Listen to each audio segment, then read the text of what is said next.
Buenas noches, estimados doctores. Damos inicio a la cuarta sesión. Doctor Rubén, buenas noches, bienvenido. Adelante, por favor.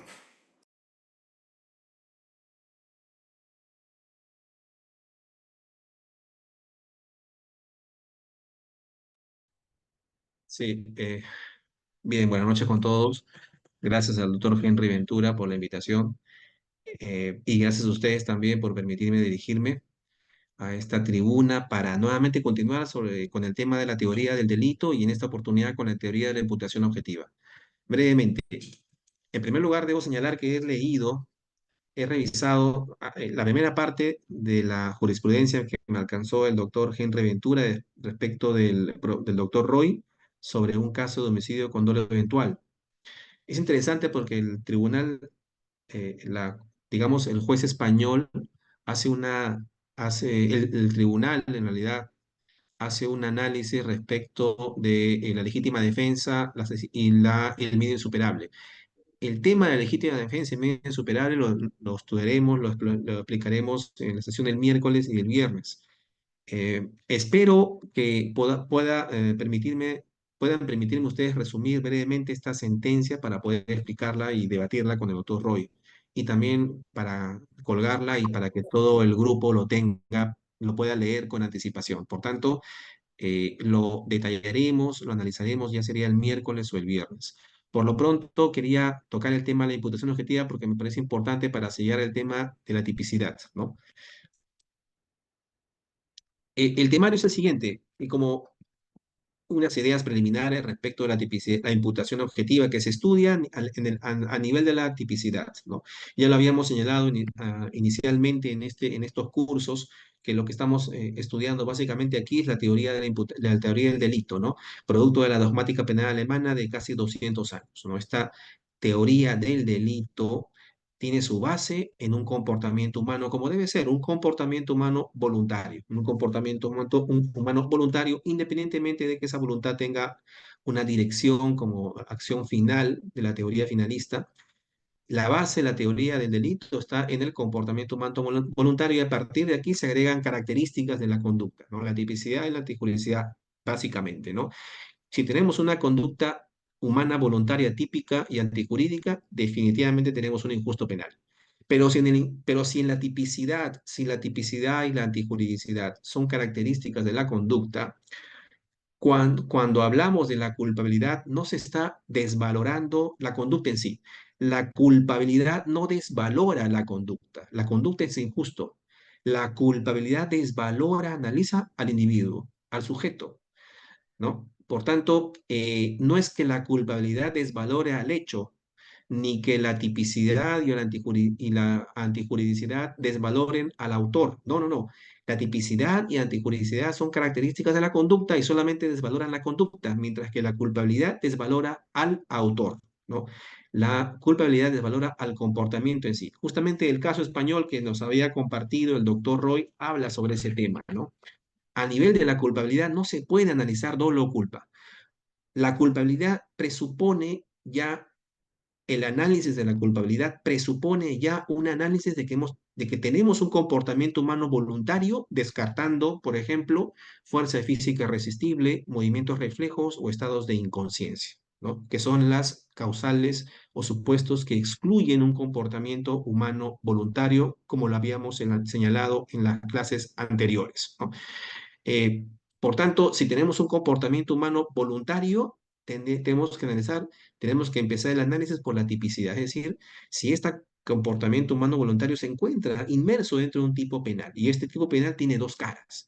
El tipo penal o la tipicidad como una moneda tiene dos caras, un ámbito objetivo, tipicidad objetiva, y un ámbito subjetivo, tipicidad subjetiva, en donde se estudia el dolo y la culpa y elementos subjetivos distintos del dolo, ¿verdad?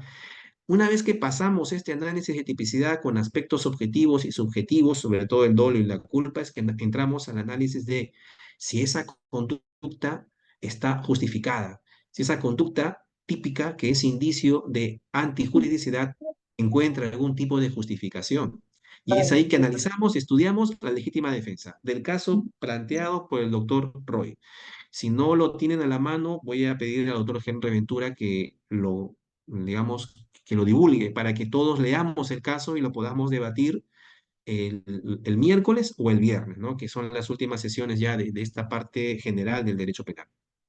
Entonces, si la conducta es típica, entonces esa tipicidad es indicio de antijuridicidad, es indicio de antijuridicidad, ¿no? Habría que ver si esa conducta típica está justificada por alguna causa de justificación, y en este caso la más importante es la legítima defensa, una causa de justificación que está incluso contemplada a nivel constitucional.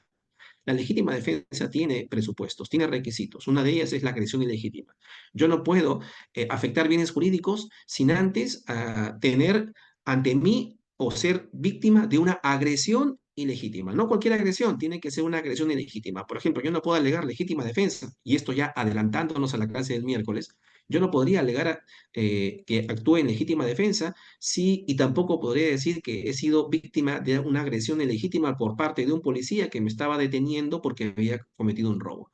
No podría alegar legítima defensa en contra del agraviado por un robo que yo en instantes antes había cometido. No, me ha causado lesiones, no, me ha pegado, pero si se estaba defendiendo él de una agresión que yo propicié. Tampoco, esas no son agresiones ilegítimas, ¿no? Es un primer requisito, por tanto, de la legítima defensa, la agresión ilegítima, y luego, a partir de una agresión ilegítima, ojo, agresión ilegítima, y por eso es que, adelantándome ya siempre, pensando en el caso, porque me lo acaban de pasar hace 2 horas, en el caso planteado por el doctor Roy, el caso español, este juzgado, este jurado español no encontró agresión ilegítima. El elemento principal de la legítima defensa es justamente la agresión ilegítima. Si no hay agresión ilegítima, doctores, no podemos hablar de legítima defensa. No podríamos hablar. ¿Y cómo analizamos la agresión ilegítima? Con jurisprudencia, analizando los detalles del caso en concreto. Pues bien, y también que no haya provocado yo de manera suficiente o no haya provocado temerariamente la agresión, ¿no? Falta de provocación suficiente que establece el artículo 20, inciso 5 o 6 del Código Penal, me parece, ¿no? Luego que tenemos un injusto penal, porque un injusto penal es una conducta típica y antijurídica, luego tenemos este injusto, pasamos a desvalorar ya no la conducta ha sido desvalorada ya.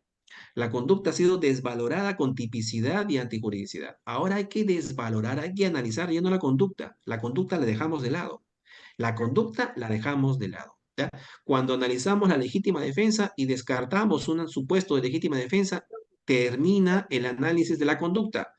Pasamos a analizar ahora ya no la conducta, sino al sujeto en sí, a la persona en sí.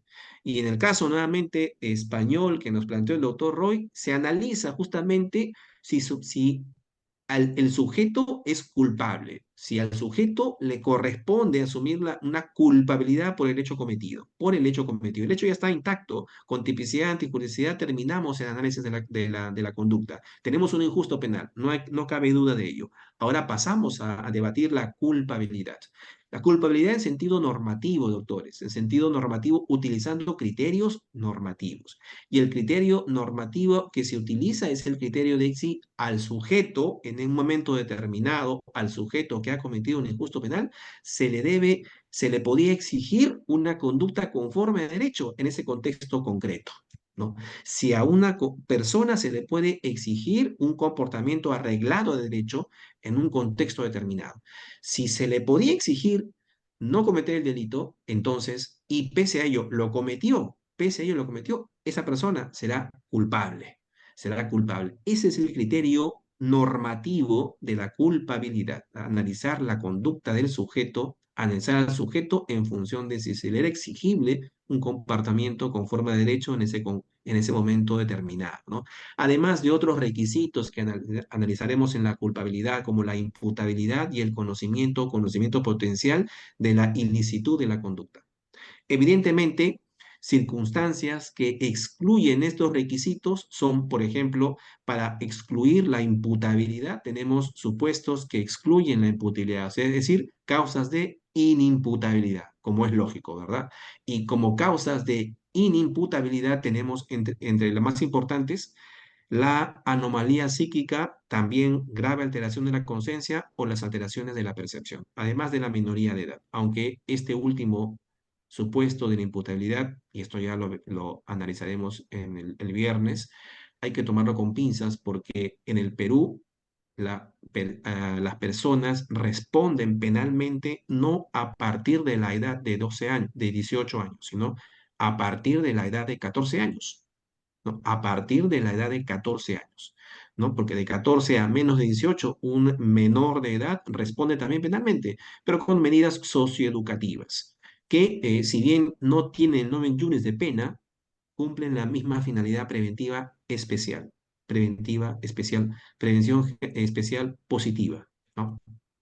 Entonces, para excluir la conciencia potencial o el conocimiento potencial del ilícito en comportamiento, tenemos los errores, ¿verdad? Porque para excluir conocimiento, utilizamos el error, que es distinto al error de tipo que se analiza a nivel de la tipicidad. A nivel de la culpabilidad, el error de prohibición. Si yo tenía la capacidad, sabía o no sabía si la conducta que estaba realizando era delito, ¿no? Entonces, esto se analiza a nivel de la culpabilidad, ¿no? Ya hemos pasado el análisis de la conducta con la tipicidad y con la tipicidad, y recién, finalmente, vamos a analizar al sujeto en sí. Pero esto, doctores, lo analizaremos el día viernes. Ahora todavía seguimos en el plano de la tipicidad y en concreto con el tema de la imputación objetiva. Imputación objetiva que nos ayuda a resolver varios casos, no solamente delitos de resultado, como por ejemplo los homicidios y las lesiones, ¿verdad? La teoría de la imputación objetiva básicamente se ha enfocado en delitos de resultado, pero también nos ayuda a desvalorar con criterios jurídicos, un delito de mera actividad, un delito de mera actividad.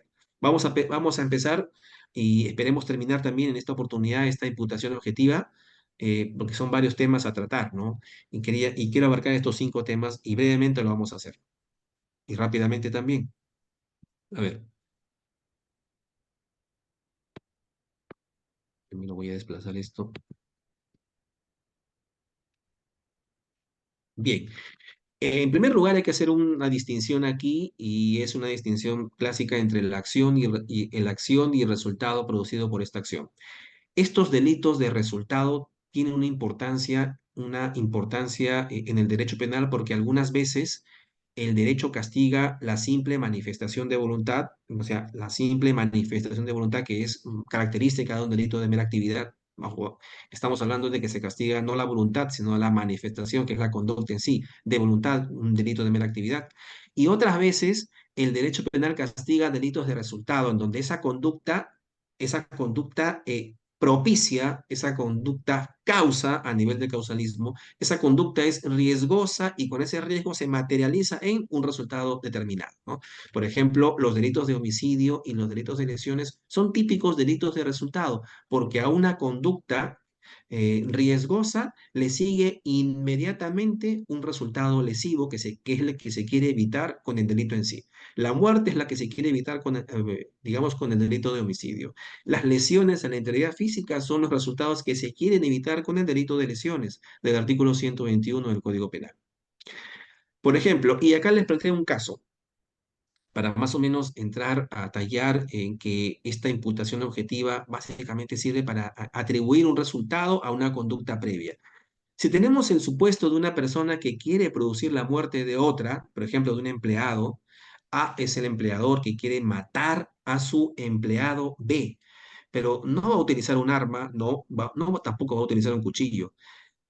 Va a hacer esto: el empleador le va a encargar a su trabajador a que vaya al bosque en una noche de tormenta y con la esperanza, o noche de tormenta, ojo, con la esperanza de que su trabajador sea alcanzado por un rayo. Y da la casualidad que le alcance el rayo. Entonces podríamos decir legalmente: ha matado a B. Ha matado a B. O sea, el empleador ha matado así, en ese contexto, a su trabajador. Ese caso puede pasar, es un caso de laboratorio, efectivamente, pero puede pasar en la realidad. Es un caso, puede ser hasta, básicamente, se puede resolver incluso por criterio, ¿no? Ustedes dirán, es un caso bastante nimio, insignificante, pero nos sirve para poder analizar a partir de dónde es que se aplica la imputación objetiva. Fíjense ustedes. Vamos a utilizar la teoría de la causalidad, que hemos analizado ya en sesiones anteriores. La causalidad que entiende que la conducta es un mero acontecer ontológico, es un mero acontecer o mera inervación muscular. Recuerden ustedes el causalismo que reñía con los delitos de omisión, porque en los delitos de omisión no se ve conducta alguna. No se puede percibir la conducta, no la puedo ver, no la puede anticipar. No se materializa la conducta de un delito de omisión y por tanto el causalismo no puede explicar razonablemente un delito de omisión. Pero para la teoría causalista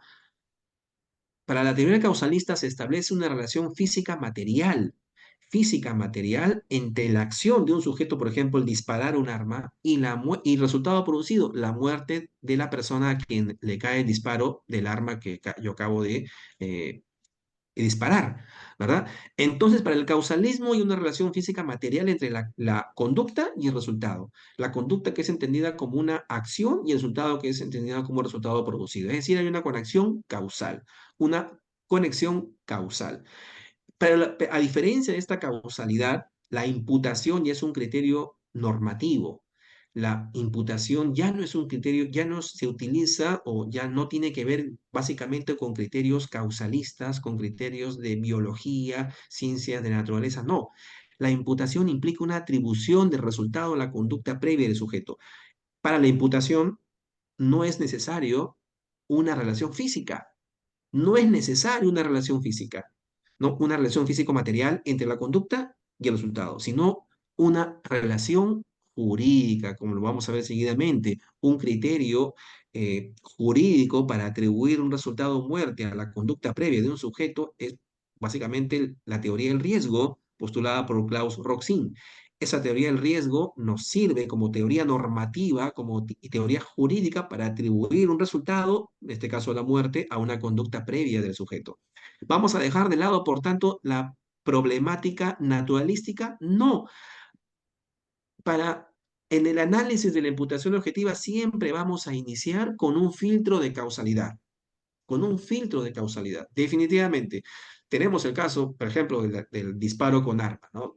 Ahí por ahí de repente nos toca defender a una persona que ha disparado con un arma de fuego a otra y la ha causado la muerte. Luego lo han aprendido los familiares del agraviado y luego ha sido detenido por la policía y está detenido o bien 48 horas o digamos con una ampliación de detención hasta por 7 días.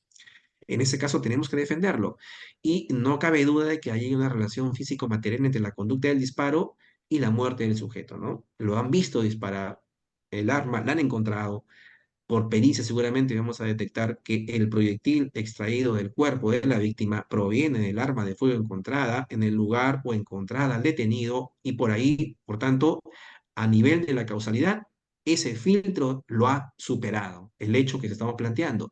Pero definitivamente tenemos que empezar por un filtro de causalidad para seguidamente pasar por un filtro jurídico, un filtro de criterios jurídicos, el filtro de la imputación objetiva. Y para la imputación objetiva vamos a analizar en esencia la teoría del riesgo postulada por Klaus Roxin.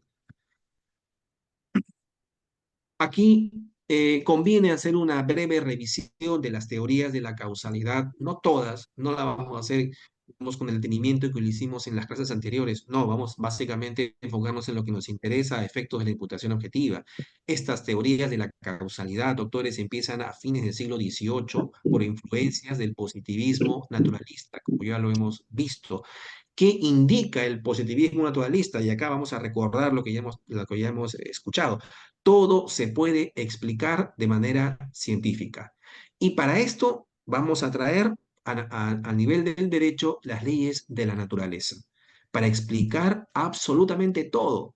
¿No? Por ejemplo, para saber si A ha matado al B, en el caso que le estoy planteando, el sujeto que ha disparado su arma hacia su agraviado, hacia su enemigo B y lo ha matado, debemos encontrar, por tanto, una conexión científica, ¿no? El filtro de la causalidad empieza aquí con dos teorías. La primera, teorías generalizadoras para fundamentar ese primer filtro de causalidad. En primer lugar, teorías generalizadoras y luego las teorías individualizadoras. Y ustedes han escuchado hablar de estas teorías generalizadoras porque la principal teoría generalizadora que se estudia a nivel de la causalidad, el primer filtro de causalidad es la teoría de la equivalencia de condiciones.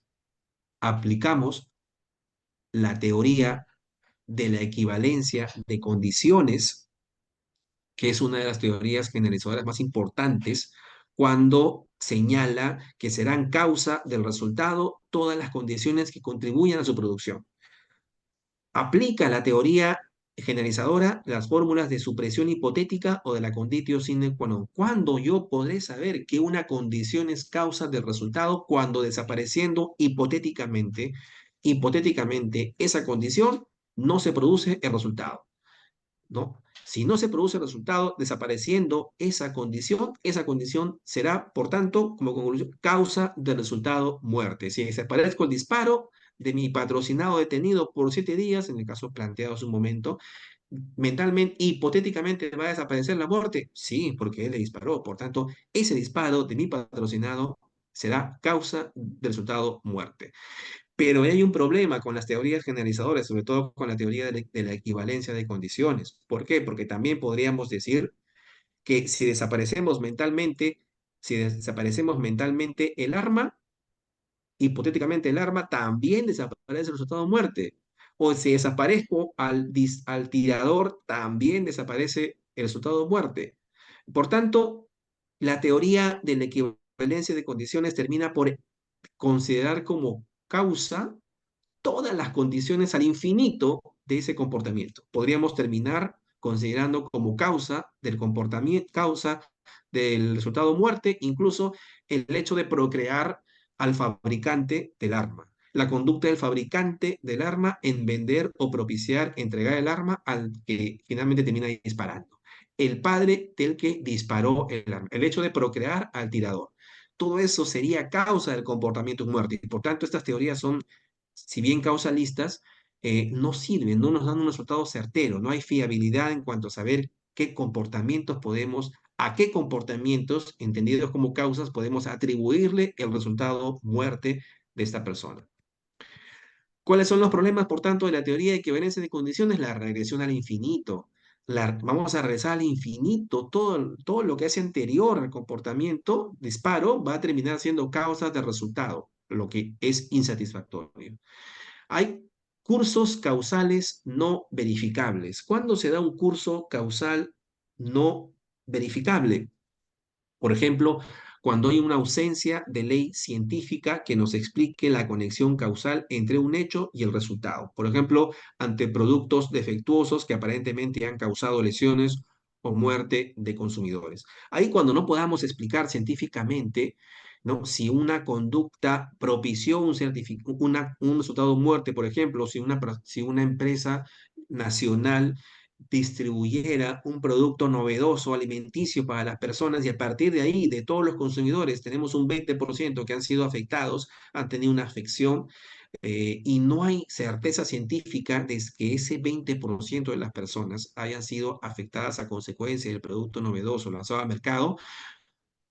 Ahí no hay una explicación científica y por tanto la teoría de la equivalencia de condiciones no podría explicar esa consecuencia. No podríamos resolver este caso con esta teoría causalista, ¿no? ¿Qué podemos hacer? Echar mano de la indubio pro reo y por tanto por el indubio pro reo podríamos... De esto, que nadie se eh, entere. ¿Por qué, mi amor? ¿Qué pasa? Tengo que dar mi examen también más tarde. a ver, Siquiera para ir bueno, debería servir. bueno, voy a continuar. Eh, ¿Qué hacemos con cursos causales no verificables por defectos de avances científicos? O absolvemos por indubio pro reo, o en todo caso utilizamos una teoría, un criterio normativo, ¿no? Dejamos el ámbito causalista para pasar al criterio normativo, la teoría de la probabilidad. Teoría de la probabilidad. Si es probable, y ahí diremos, en el caso del producto defectuoso distribuido al mercado, ¿no? Si es probable que esas condiciones sean la causa del resultado, lesiones del 20% de los consumidores que ingirieron este producto. Si hay una probabilidad de que esas causas sean a consecuencia del producto, entonces diremos ahí que hay responsabilidad penal. Los casos planteados son el aceite Colza español y el Cortegan en Alemania. Son dos casos típicos Son dos casos típicos en donde no se aplica la teoría de la causalidad, sino la teoría de la probabilidad, ¿no? Porque tenemos que echar mano de un criterio normativo. Cuando la ciencia no nos ayuda, el causalismo es eminentemente científico, ley de causa y efecto, cuando la ley de la causa y el efecto no nos puede ayudar para explicar si estas personas fueron lesionadas, ¿no? con el consumo de este producto novedoso, entonces utilizamos los criterios científicos, la probabilidad, ¿no? ¿Cómo podemos hacer también, qué otro problema se da con la teoría de la equivalencia de condiciones? Cursos causales acumulativos. Si yo vierto un veneno al plato de la comida de B, y C hace lo mismo. O sea, A y B quieren matar A y C quieren matar a B, ¿no? Yo y un amigo mío queremos matar a la misma persona. Yo vierto un veneno en su plato y mi amigo también hace lo mismo. Y al final el sujeto muere. La pregunta es, ¿a qué conducta le vamos a atribuir el resultado de muerte de esta persona? ¿A mi conducta o la de mi amigo? Las dos conductas son condiciones. Prácticamente son condiciones y por tanto serían causas del resultado muerte. Si suprimimos mentalmente una, igual el resultado se va a producir. Por tanto, ahí también hay un defecto, ahí también hay un defecto de la teoría de la equivalencia de condiciones. ¿Cómo resolver ese caso? Otro problema de la teoría de la equivalencia de condiciones son los cursos causales alternativos. Repito, cursos causales alternativos. Y me pongo el siguiente ejemplo. Por ejemplo, un sujeto vierte veneno en el plato de la comida de B, caso anterior, yo vierto el veneno en el plato de mi enemigo, esperando que éste muera porque quiero matarlo, y C, otra persona, otro colega mío, está a la expectativa de lo que yo haga. Porque si yo no vierto el veneno en el plato de mi enemigo para matarlo, el otro, mi amigo que está a la expectativa, sí va a vertir el veneno. Por tanto, ahí igual, ¿no? O sea, si yo no hago el comportamiento, si yo no le vierto el veneno, mi otro compañero sí lo va a hacer y al final mi enemigo igual va a terminar muerto envenenado. Lo que haga C, por ejemplo, en este caso, mi colaborador, dependerá de lo que haga o no haga yo. Si suprimo mentalmente mi comportamiento, igual el resultado se produce. ¿Por qué? Porque de por medio está este sujeto C, que yo estoy mencionando ahora como mi colaborador, mi cómplice, mi compinche, porque si yo no lo hago, él igual lo va a hacer. Suprimiendo hipotéticamente mi conducta o la conducta de mi colaborador, igual el resultado se produce. Por tanto, ahí hay un defecto en la teoría de la equivalencia de condiciones. Hay un defecto que no se puede resolver, por tanto, este caso, por la teoría de la equivalencia de condiciones. ¿A quién vamos a atribuirle responsabilidad? Esta teoría no sirve, ¿no?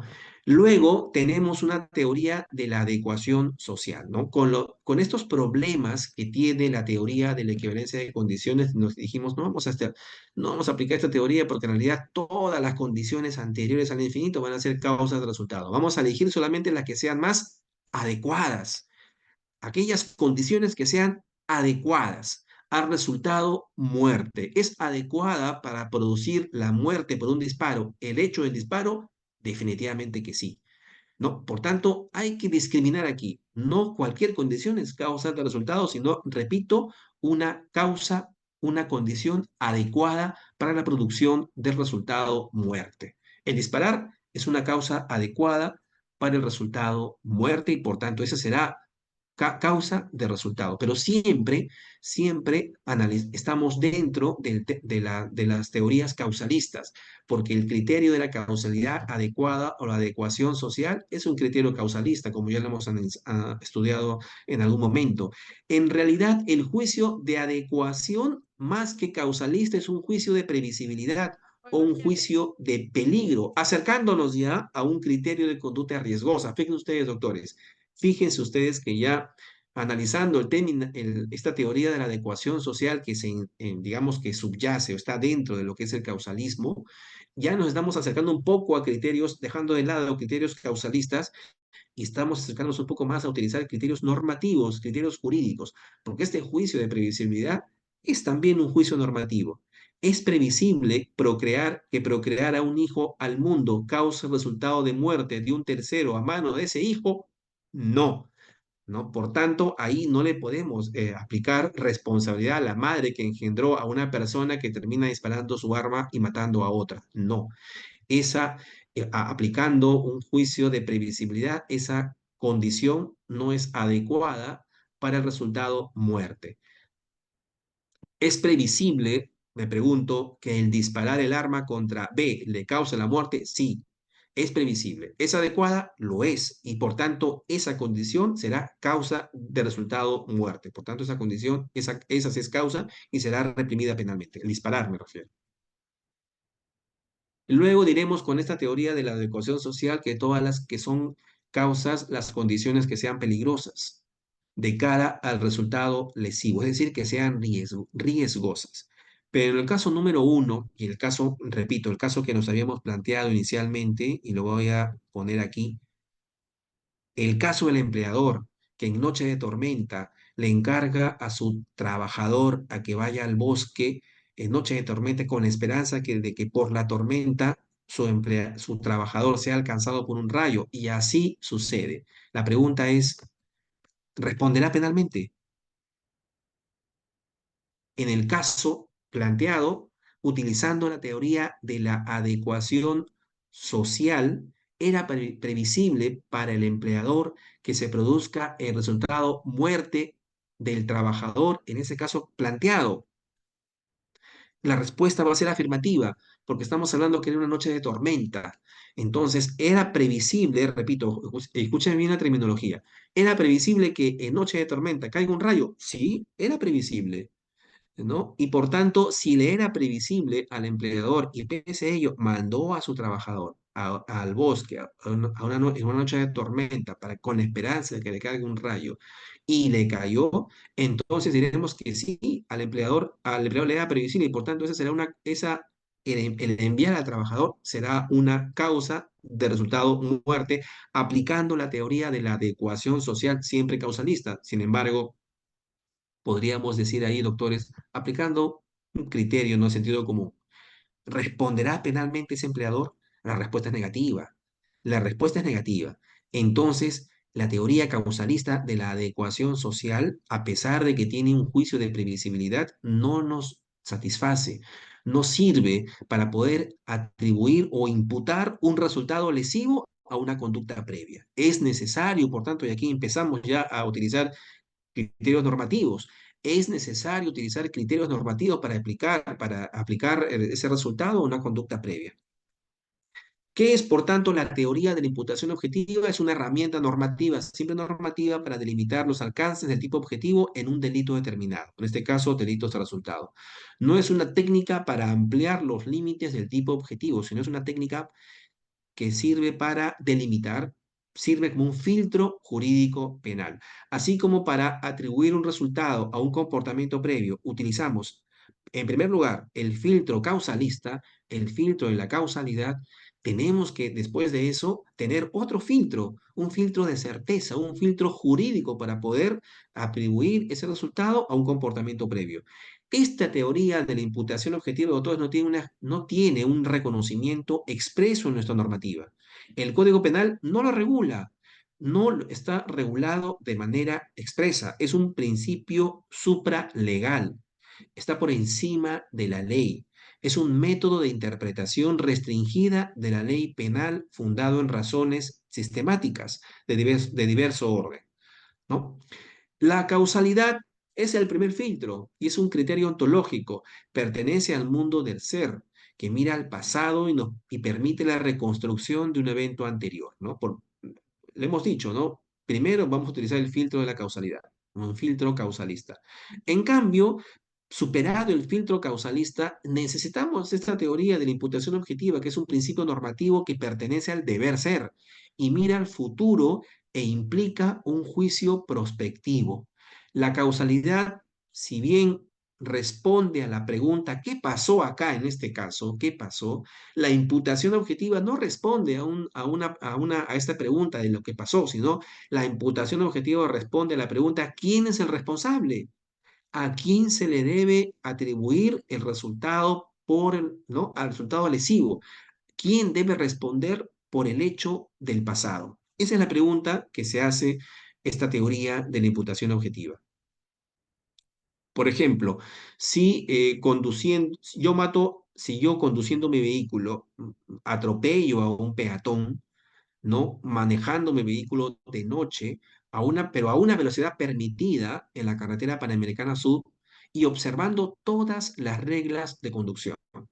Y pese a ello, atropello a un peatón en plena carretera Panamericana. Pero ojo, yo respetando todas las normas de tráfico rodado. No hay dudas de que este hecho supera el filtro de la causalidad. Aplíquele ustedes mentalmente, doctores, el primer filtro del causalismo, ¿no? La teoría de la adecuación social. Para nadie es, definitivamente, incluso la teoría de la equivalencia. Yo he causado la muerte de B. Definitivamente que sí.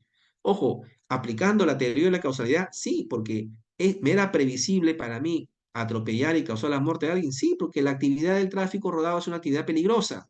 Cuando uno maneja su vehículo, definitivamente, por ser una actividad riesgosa, peligrosa, te puedes anticipar, es previsible para un conductor causar la muerte de alguien que se pueda lanzar por ahí o un peatón suicida. Pero de plano es previsible. Por tanto, supera el filtro de la causalidad, teoría de la causalidad adecuada. La pregunta es, ¿responderá penalmente este conductor que manejó dentro de lo permitido? ¿Debe responder penalmente? ¿Causar la muerte es suficiente para atribuir responsabilidad penal? No.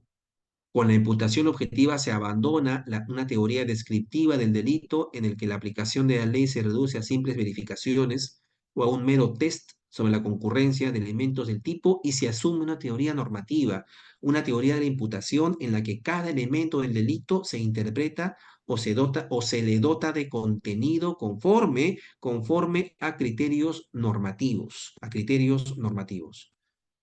¿Qué criterio normativo? Adelantándonos, la teoría del riesgo. La teoría del riesgo. Si mi conducta, pese a ser riesgosa, se enmarca dentro de lo permitido por ley, yo no responderé penalmente de los resultados, de los daños que mi propia conducta ocasione, porque mi conducta está siempre dentro de del marco de lo permitido, ¿no? ¿Por qué no ha matado a su empleador al enviarlo a trabajar al bosque en noche de tormenta? ¿Por qué yo no he matado a mi amigo al enviarlo de excursión a una montaña peligrosa? ¿Por qué el conductor del ejemplo anterior, el conductor que manejó su vehículo dentro del marco de lo permitido, no ha matado al peatón? No lo ha matado en términos jurídicos penales. Para poder imputar un resultado lesivo a la conducta del autor, hay que hacer un juicio de reprochabilidad o una desvaloración normativa de la conducta. Es decir, la conducta debe haber creado un riesgo típicamente desaprobado y ese riesgo debe haberse realizado en el resultado lesivo. Y con esto quiero ya dejar en claro, hay que tener en cuenta esto. Estos son los niveles de análisis de la imputación objetiva. La creación de un riesgo, pero no cualquier riesgo. Tiene que ser un riesgo típicamente desaprobado, ¿no? Cuando tengamos un riesgo típicamente desaprobado, o sea, si la conducta representa, la conducta de disparar un arma representa un riesgo, y no cualquiera, sino un riesgo típicamente desaprobado, ojo, porque hay riesgos permitidos por la sociedad. Luego analizamos si ese riesgo, si esa conducta que representa un riesgo típicamente desaprobado se ha materializado, se ha realizado en un resultado lesivo. Porque puede ser que yo le dispare a mi enemigo con mi arma, se enceste 3 o 4 disparos por proyectil de arma de fuego, uno en la cabeza, otro en el pecho y otro en la pierna, y por ahí de repente muere no a consecuencia de mis disparos, sino muere a consecuencia, por ejemplo, en la ambulancia de un accidente de tránsito. Un peatón, alguien estaba manejando su vehículo en estado de ebriedad, choca con la ambulancia y a consecuencia de ese choque fallece esta persona, al que yo había disparado. O puede ser que yo disparándole, 1 o 2 disparos en la pierna, uno en el pecho, otro en la pierna, cuando están auxiliándolo en la ambulancia, llega al hospital y es operado, muere por mala praxis. Muere por mala praxis del médico tratante o el médico de emergencias que estaba, por ejemplo, borracho o estaba drogado, somnoliento o comete una imprudencia excesiva, evidente, ¿no? Y puedo probarlo, ¿no? Entonces, no toda conducta que representa un riesgo típicamente desaprobado digamos, se le debe atribuir un resultado lesivo. Hay también niveles de análisis ahí. Hay también niveles de análisis. En primer lugar, riesgo típicamente desaprobado. Vamos a avanzar. Por ejemplo, acá el finalismo también ayuda mucho para el análisis de la imputación objetiva. Si la conducta era dolosa, había tipicidad. Y si no, hay que verificar si se infringió un deber de cuidado. No se verifica la imputación, no se verificaba la imputación objetiva. Con el finalismo, por ejemplo, recuerdan ustedes que la importancia del finalismo es extraer, es combatir, digamos, desaparecer esa culpabilidad psicológica, ¿verdad? Culpabilidad psicológica de la el análisis del dolo y la culpa, el finalismo la extrae de la culpabilidad y la introduce para estudiarla en el ámbito de la tipicidad. Recuerden, la acción final, ¿no? Que es propia del finalismo, ¿no?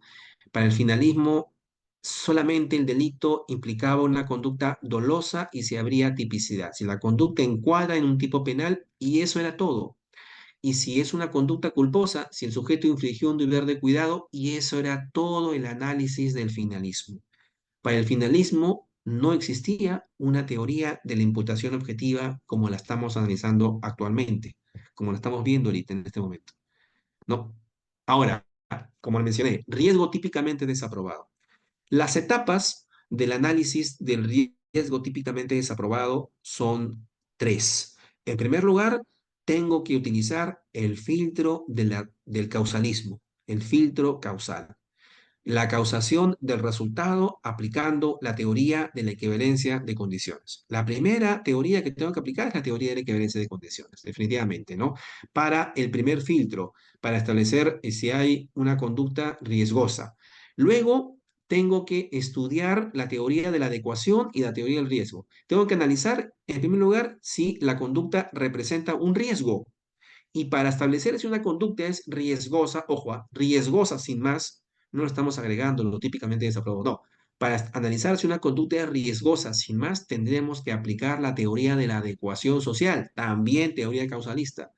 Y si tenemos una teoría riesgosa aplicando la teoría de la adecuación social, para que esta conducta riesgosa sea típicamente desaprobada, que ya representa lo típicamente desaprobado, un criterio normativo, tenemos que echar mano de una teoría normativa, que en este caso es recién ahí la teoría del riesgo, aplicada por Klaus Roxin. No sé si me entienden. Hasta ahí. Para el primer filtro de análisis, de si tenemos una conducta típicamente desaprobada, si una conducta representa un riesgo típicamente desaprobado, en primer lugar, utilizo la teoría de la equivalencia de condiciones, teoría de causalista. En segundo lugar, para analizar si esa conducta es riesgosa, aplico la teoría causalista de la adecuación social, ¿no? Teoría de la previsibilidad. Y si supera este filtro de la teoría de la adecuación social, tendría una conducta riesgosa, pero solamente está ahí. Conducta riesgosa, como manejar un vehículo, como operar un tranvía, como trabajar en una planta nuclear. Ahí todavía tengo una conducta riesgosa. Y como ustedes saben, hay riesgos que están permitidos, tolerados socialmente. Pero ahí todavía no tengo una conducta delictiva.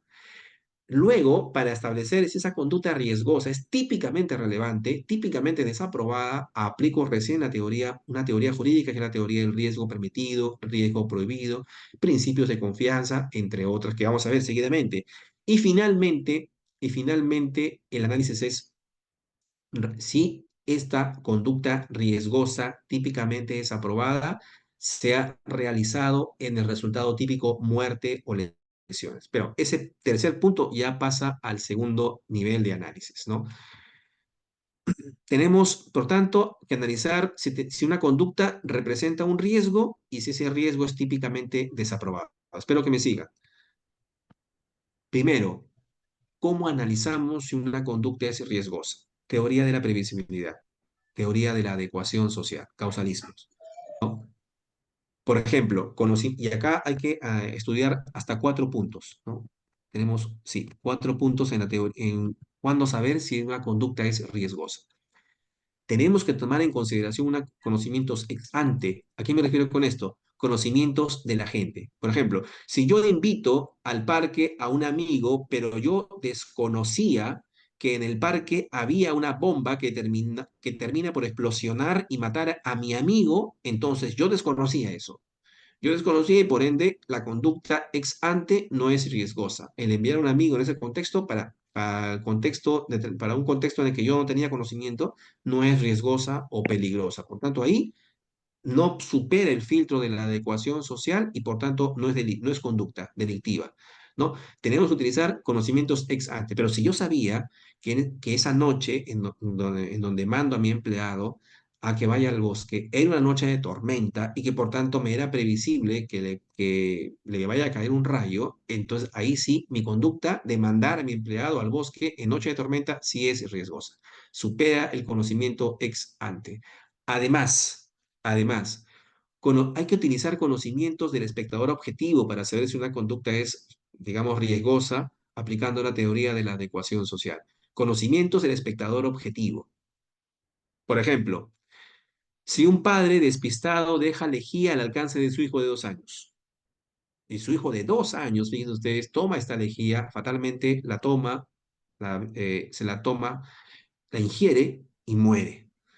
¿No? Ahora, el padre podría alegar: yo desconocía del peligro que esta conducta representaba, pero debió conocer según los conocimientos de un espectador objetivo. Es más, ahí el padre, podíamos alegar, tenía una posición de garante, posición de guía determinados conocimientos, le exigía proteger a su hijo de 2 años. Le exige un espectador objetivo, para un espectador objetivo, ojo, que siempre es un criterio normativo. La pregunta es, eh, se le debe exigir al padre conocimientos de que no debe dejar lejía al alcance de un niño de 2 años? Definitivamente que sí. Y por tanto, ahí diríamos que esa conducta del padre, a pesar de que él diga yo no sabía o desconocía, es una conducta riesgosa, es una conducta peligrosa. Por ejemplo, prender fuego a una casa y causar la muerte de sus ocupantes, para que luego el sujeto diga, no, yo desconocía que estaba ocupada. Pero un ratito, si era una casa y por ahí podríamos advertir de que estaba habitada o que por ahí podía presumir que habían personas en el interior, porque tenía un letrero, tenía luz de noche, ¿no? Debía presumir y por tanto para un espectador objetivo ahí podríamos alegar básicamente que el sujeto tenía conocimiento o debió conocer de que su conducta de prender fuego a una casa representaba un riesgo potencial. La doctrina mayoritaria señala que se deben tener en cuenta ambos conocimientos, los criterios ontológicos del sujeto y los criterios normológicos del espectador objetivo. Hasta ahí. Criterios ontológicos del sujeto, con causalismo, y criterios normológicos del espectador objetivo. Porque este conocimiento del espectador objetivo, ¿no? Este conocimiento del espectador objetivo es un criterio jurídico, doctores.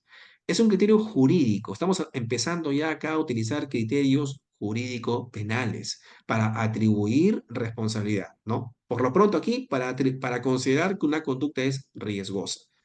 La doctrina señala que hay que tener ambos conocimientos, hay que tener en cuenta ambos conocimientos, conocimientos ontológicos y conocimientos normológicos del espectador objetivo. Grado de tendencia también, grado de tendencia que tener en cuenta para saber si una conducta es riesgosa. ¿Cuándo podemos decir que una conducta es peligrosa? Cuando es previsible. ¿Y cuándo es previsible, doctores?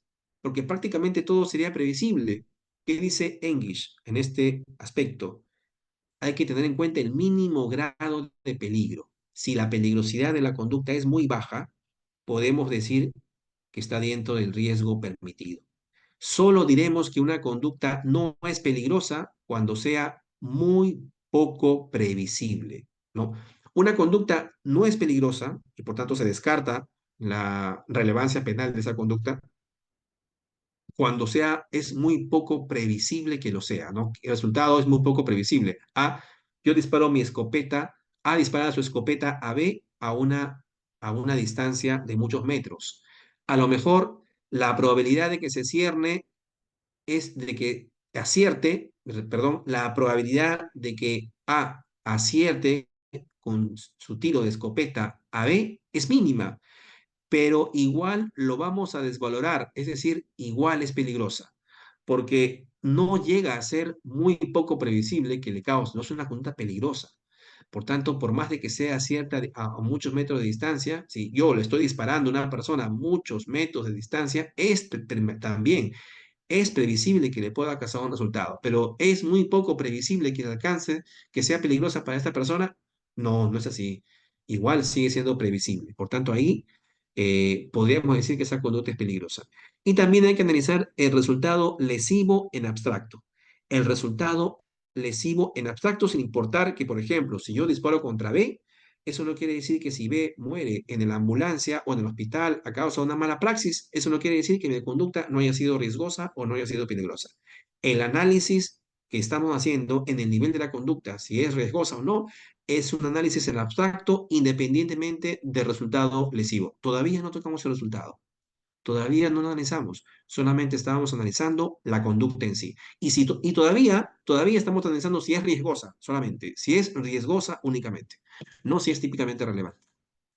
Por tanto, independientemente del resultado, analizamos si la conducta es riesgosa. Y si yo disparo contra B, yo disparo contra mi enemigo, y en la ambulancia muere a consecuencia de un choque, igual mi conducta no deja de ser riesgosa. O si muere a consecuencia de la operación en el hospital, igual mi conducta por ese solo hecho no deja de ser riesgosa. El análisis es, por tanto, en abstracto, independientemente del resultado. Ahora, si tenemos una conducta riesgosa, doctores, con estos criterios que les estoy mencionando, con el criterio de la adecuación social, teoría causalista de la adecuación social, entonces vamos a analizar si esa conducta riesgosa es típicamente relevante. Y aquí recién aplicamos la teoría del riesgo permitido de Klaus-Roxin. Acá recién estamos analizando en estricto un criterio objetivo, un criterio jurídico, ¿no? Para atribuir responsabilidad penal. Una vez que tengamos una conducta riesgosa, estudiaremos criterios normativos para desvalorar dicha conducta desde la perspectiva del tipo. Si la conducta riesgosa es jurídicamente aprobada, diremos que es un riesgo permitido. Y si es una conducta desaprobada jurídicamente, diremos que es un riesgo prohibido. Y claro, diríamos esto porque hay riesgos permitidos legalmente. ¿Por qué? Porque estamos en una sociedad de riesgos. Sociedades industrializadas como la que nos encontramos en nuestra época son sociedades plagadas de riesgos desde que salimos del hogar y ni siquiera desde el hogar mismo. Tenemos servicio eléctrico, ¿no? Instalaciones eléctricas dentro de nuestro hogar, que también está regulada, es una actividad riesgosa, tolerada socialmente y regulada también. No puedo tener yo un enchufe en mal estado, no puedo tener una caja de luz en el frontis de mi domicilio con desperfectos, en malas condiciones. Las tuberías de agua también no deben estar, digamos, malogradas, tengo que tener un mantenimiento para evitar que estas conductas lleguen a ser representen un riesgo no tolerable legalmente, ¿no? Estamos plagados de riesgos desde que salimos del hogar. Tomamos un bus, tráfico rodado, conducta riesgosa, ¿verdad? Tráfico viario, tomamos el tren, conducta riesgosa. Y todos estos riesgos son tolerados por la sociedad porque la sociedad considera que digamos, las ventajas que representan para la sociedad son mayores que el riesgo en sí de estas actividades. Si ustedes se ponen a pensar, todo lo que hacemos en sociedad sí, entraña un nivel de riesgo, entraña un nivel de riesgo, pero siempre que nos desplacemos dentro del marco de lo que establece la ley en esas actividades eminentemente riesgosas, yo no responderé penalmente por los daños que mi conducta riesgosa haya ocasionado. ¿Por qué? Porque me ampara la ley, porque estoy dentro de lo permitido. Tráfico rodado, tráfico viario, plantas nucleares, por ejemplo. Causas que excluyen la conducta riesgosa, el resultado, no, bueno, en propiedad. Causas que excluyen que una conducta sea típicamente relevante o penalmente relevante, estamos hablando de, con propiedad. Causas que excluyen que una conducta riesgosa, aplicando la teoría de la adecuación social, sea típicamente relevante, es decir, será típicamente irrelevante si operan estas causas y estas son las causas de la teoría del riesgo. Si la conducta representa un riesgo permitido, que ya lo hemos visto, si esa conducta representa un riesgo, pero representa una disminución del riesgo. Por ejemplo, y esto es un ejemplo de laboratorio, si alguien está disparando, le ha lanzado una piedra a otra persona y yo intervengo para desviar ese curso de la piedra, porque la piedra iba a la cabeza, por ejemplo, y yo desvío ese curso y la piedra le cae en el pie, igual termino lesionando, pero mi conducta no va a ser riesgosa. A mí nadie en su sano juicio me va a decir, usted responderá penalmente por lesiones en el pie del sujeto. No, porque si no intervenía yo, la piedra le caía en la cabeza, por ejemplo, en una trifulca, ¿no? O digamos, en una manifestación, ¿no? Que alguien intervenga para evitar que un proyectil le caiga en la cabeza a una persona, pero le cae en el pie, esa persona no va a responder penalmente. ¿Por qué? Porque su conducta, digamos, disminuye un riesgo potencial y por tanto no representa una conducta riesgosa típicamente relevante. Es irrelevante típicamente hablando. Otro supuesto que excluye esta relevancia típica penal, que el riesgo sea insignificante, que el riesgo sea insignificante. Por ejemplo, ahí un abogado contrincante en el edificio de la Fiscalía o del Poder Judicial, en el ascensor, me para el ascensor y por 3 minutos me tiene discutiendo, quejándose de mi accionar como fiscal o como abogado defensor, por ejemplo. Ahí ha habido una conducta, digamos, de coacción, porque me ha restringido mi libertad de locomoción. Yo quería pasar, hasta secuestro podía ser, ¿no? Yo quería salir del ascensor y el tipo me agarró, me atajó y por 3 minutos me estuvo discutiendo sin permitirme que yo salga del elevador. Es una conducta, es una restricción a la libertad, pero sí, sí que lo es. Pero la afectación al bien jurídico es tan insignificante que diríamos ahí, o el riesgo, ya hablando con la teoría del riesgo y no con la teoría del bien jurídico, por ejemplo, por si acaso, el riesgo digamos, al derecho a la locomoción, al derecho a desplazarme, es tan insignificante que ya no merece un reproche típicamente penal, ¿no? Por tanto, cuando el riesgo es insignificante, no representa, no tiene esa conducta riesgosa, ojo, relevancia penal. Otro supuesto que excluye relevancia típicamente penal, una conducta riesgosa, es el principio de confianza. Por ejemplo, en las operaciones, ¿no? El médico que opera, el cirujano, no va a responder porque el anestesiólogo le aplicó mal una anestesia al paciente. O el enfermero no va a responder penalmente porque el médico, por ejemplo, extrayéndole en plena operación, en una cirugía plástica o en plena operación para extraer grasa de abdominal, termina perforando con la cánula el intestino de la paciente, por ejemplo. El enfermero que está asistiendo al médico no va a responder penalmente por eso, ¿no? ¿Por qué? Porque en conductas, digamos, en sociedades avanzadas, en conductas tecnificadas, en conductas que representan riesgos, en donde intervienen varias personas, varios actores, estos actores tienen un rol determinado dentro de esas conductas riesgosas, ¿no? Por ejemplo, en una operación no solamente interviene el médico tratante o el médico cirujano, interviene un enfermero, enfermera, interviene un anestesiólogo, entre otras personas. Y cada persona se maneja dentro de un rol. Yo confío como cirujano en que el anestesiólogo le está aplicando la anestesia correspondiente, respectiva, adecuada, así como también yo confío en que el enfermero me asista adecuadamente limpiando los utensilios de la operación, los cuchillos, bisturí, me lo está aplicando, me lo está alcanzando porque están desinfectados, entiendo yo. Esa es labor del enfermero. El médico no lo va a hacer todo. En conductas así riesgosas, en donde intervienen varias personas, yo confío en que las demás están haciendo su labor dentro de su propio rol, ¿verdad? Y si hay alguna afectación, lesión por esta conducta riesgosa desempeñada por varias personas, yo no respondo penalmente si yo como cirujano me desempeñé dentro de mi rol, tampoco el anestesiólogo, si el anestesiólogo dentro de su labor de anestesiólogo se desempeñó dentro de su rol, ¿no? Porque uno confía en que el otro lo va a hacer de manera adecuada. Otro supuesto que excluye que una conducta riesgosa sea típicamente relevante es la prohibición de regreso, ¿no? Sobre todo con las conductas neutrales, ¿verdad?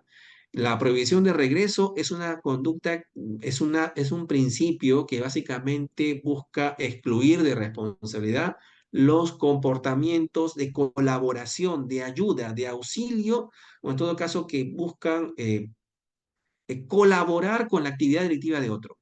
¿No? Colaborar con la actividad delictiva de otros, ¿no? Pues en el sentido de que comportamientos anteriores, por eso es que por eso el nombre de la teoría prohibición de regreso, de comportamientos anteriores al hecho delictivo no merezcan reproche penal, porque son conductas, digamos, neutrales, son conductas socialmente aceptables y por tanto no deberían ser castigadas como una complicidad en el delito de otro, ¿no? Por ejemplo, el sujeto que se vale de un comportamiento neutral para cometer un delito, responderá él por el delito porque está cometiéndolo, pero no el sujeto cuyo comportamiento fue utilizado, fue instrumentalizado, está, fue instrumentalizado por el agente para la comisión del hecho, ¿no?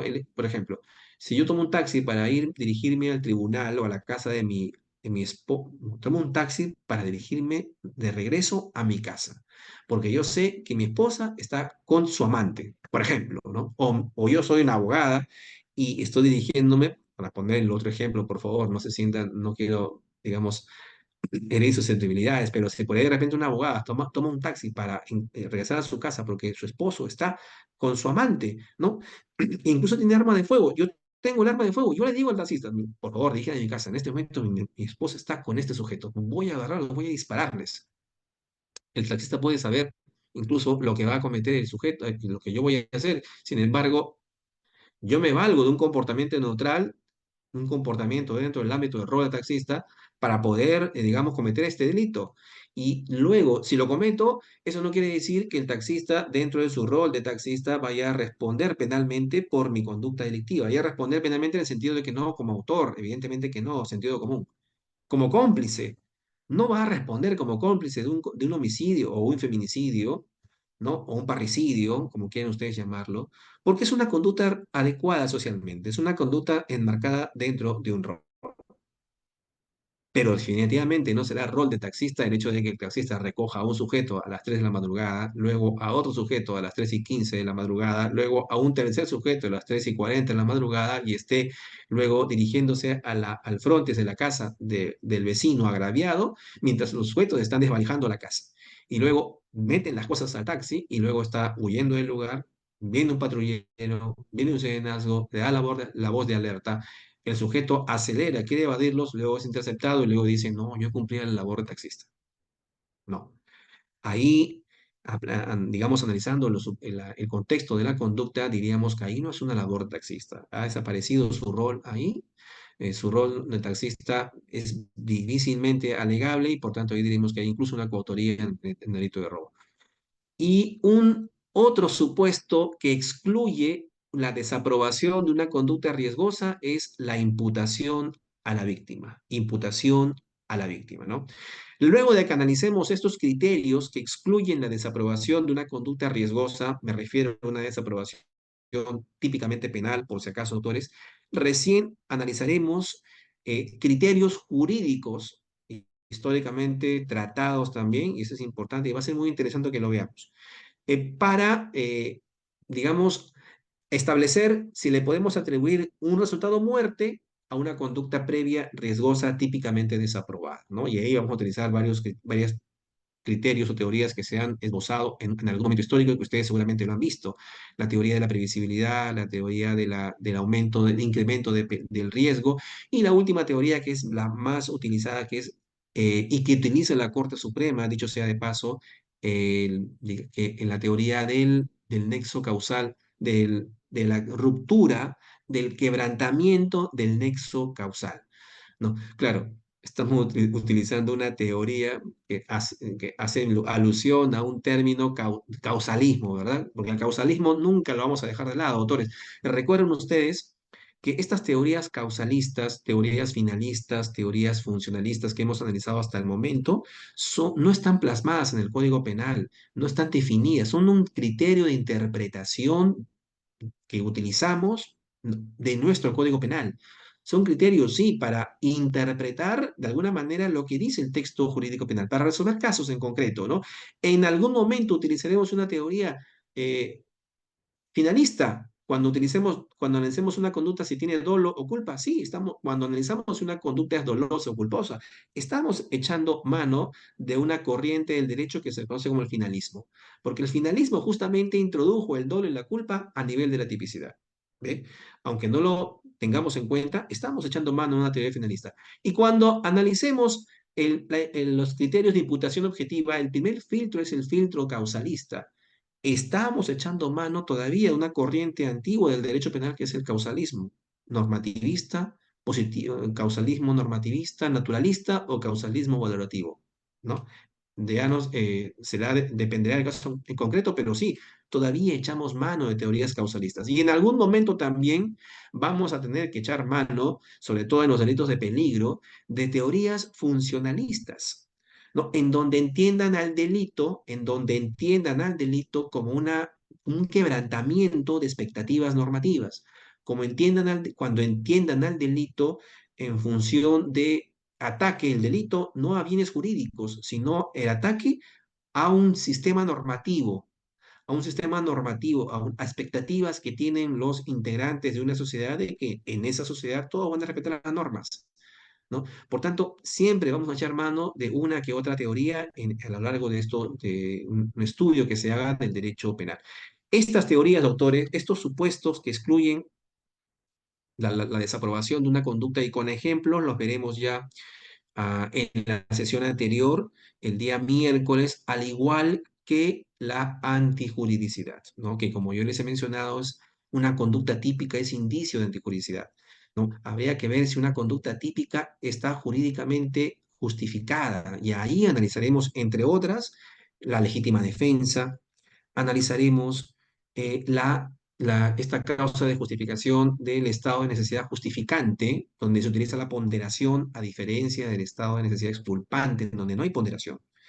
En el estado de necesidad exculpante no existe ponderación alguna, sino que se basa básicamente en tres bienes jurídicos: vida, libertad e integridad, ¿no? Pues bien, eso se estudia en la culpabilidad, pero en la antijuridicidad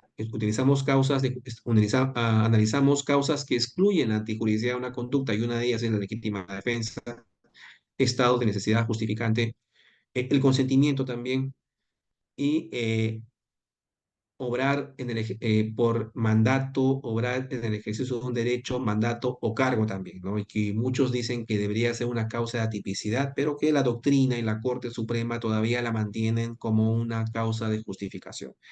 Y ya entre el miércoles y el viernes finalmente culminaremos con la teoría, con el análisis de la culpabilidad. Y también entre el miércoles y viernes analizaremos el caso propuesto por el doctor Roy, que es bastante interesante, que lo tengo aquí.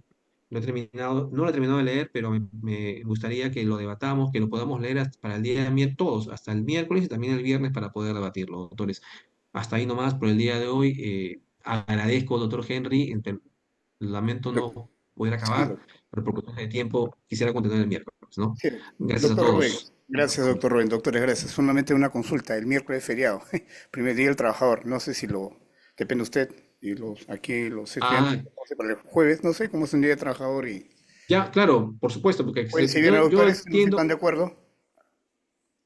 Claro, yo entiendo que de repente los colegas tienen planes para el miércoles, pero yo respeto lo que decían. Yo también gustan, podemos hacerlo el jueves y el viernes podríamos tener ya, jueves Ese y detalle viernes se las me había últimas pasado. clases.